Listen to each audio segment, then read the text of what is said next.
Good morning दोस्तों।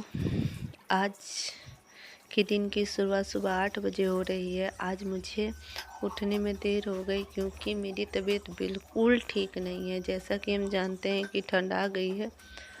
ठंड के कारण मेरे गले में दर्द और कोल्ड हो गया है मुझे, जिस कारण मुझे बिल्कुल भी अच्छा नहीं लग रहा है।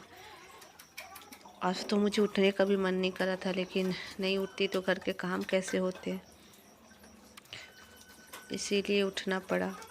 और उठते ही मैंने जैसे मैं बालकोनी में आई, देखा कि पूरा बेसिन वगैरह सब गंदा हो पड़ा था। तो सबसे पहले मैं इन्हें साफ़ करने में लग गई कि पहले इनको साफ़ कर लेते हैं, उसके बाद घर के झाड़ू पोछा और दूसरे काम करेंगे। तो यहाँ मैं बेसिन वगैरह साफ़ कर रही हूँ। फिर जो हम लोग ब्रश रखते हैं वो भी पूरा उसमें धूल बैठ गया था, तो वो भी मैं साफ़ कर ली।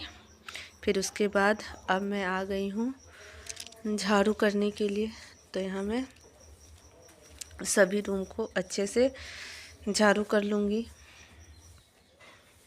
मेरी तबीयत के साथ साथ मेरे बेटे की भी तबीयत ख़राब हो चुकी है। उसकी भी तबीयत बिल्कुल ठीक नहीं है। ठंड आते ही सबकी तबीयत ख़राब हो जाती है। हर्षित को भी आई फ्लू हो गया है, जिस कारण वो भी स्कूल नहीं गया है।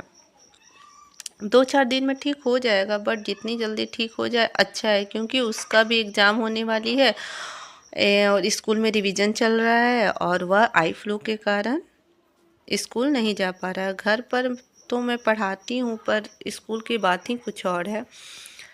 तो अब मैं आ गई हूँ यहाँ पर। जो सो के उठे थे वो बिस्तर बिखरा पड़ा हुआ था, तो उनको भी मैं समेट लूँगी। और बाबू नीचे गई हुई है अपने पापा के साथ थोड़ा सा टहलने के लिए। तो वो चली गई है, तो सोचा कि जब तक वो नहीं है तब तक जल्दी जल्दी काम मैं कर लूँ, क्योंकि वो रहती है तो काम नहीं हो पाता है। जब तक उसके पापा घर पे रहते हैं, उसको पकड़ते हैं, तो मैं सोचती हूँ कि उनके रहने तक जितना हो सके उतना काम मैं निपटा लूँ,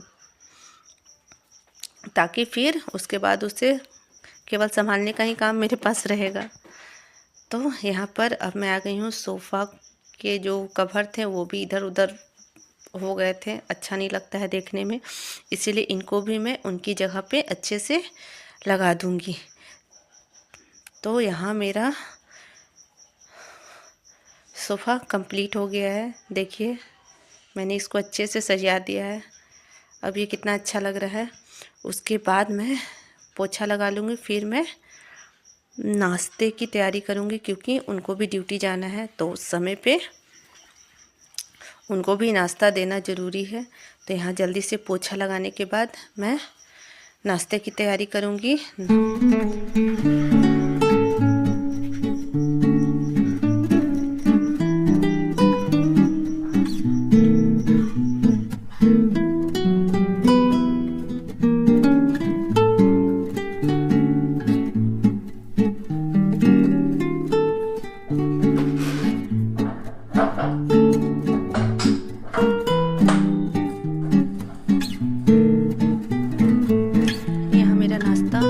बन गया है और बाबू के पापा नाश्ता करके ड्यूटी जा चुके हैं। बाबू भी नाश्ता कर चुका है और दोनों बाहर बालकोनी में खेल रहे हैं।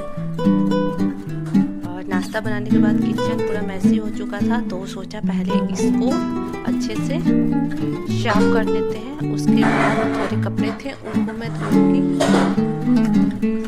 तो यहाँ पर मैं लग गई किचन के काउंटर को अच्छे से साफ करने के लिए, क्योंकि काउंटर गंदा रहता है ना, तो किचन कितना भी साफ कर लो गंदा दिखता है। काउंटर साफ तो लगता है कि किचन हाँ सेट है।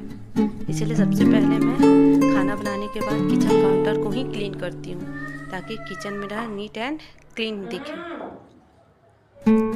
तो यहाँ दोनों भाई बहन आपस में देखिए लड़ रहे हैं।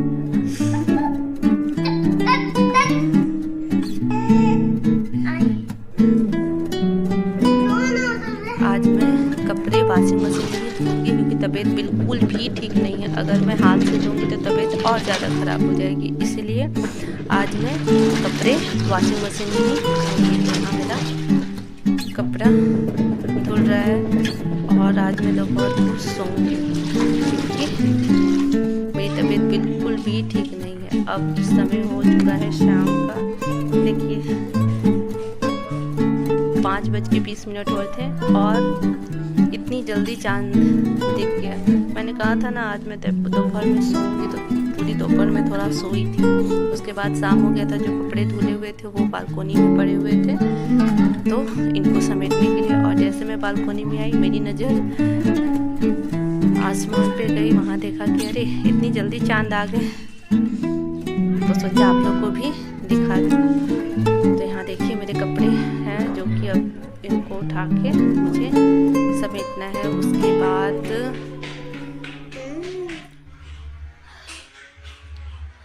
रात के खाने की तैयारी। यहाँ एक बगल की बच्ची थी, वो बाबू खुश हो रही है, देखो ना थी इनके साथ खेल रही है।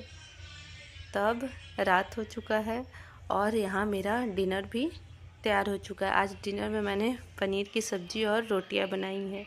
आज के लिए इतना ही। आज का ब्लॉग आप लोग को कैसा लगा कमेंट में ज़रूर बताइएगा। Thank you.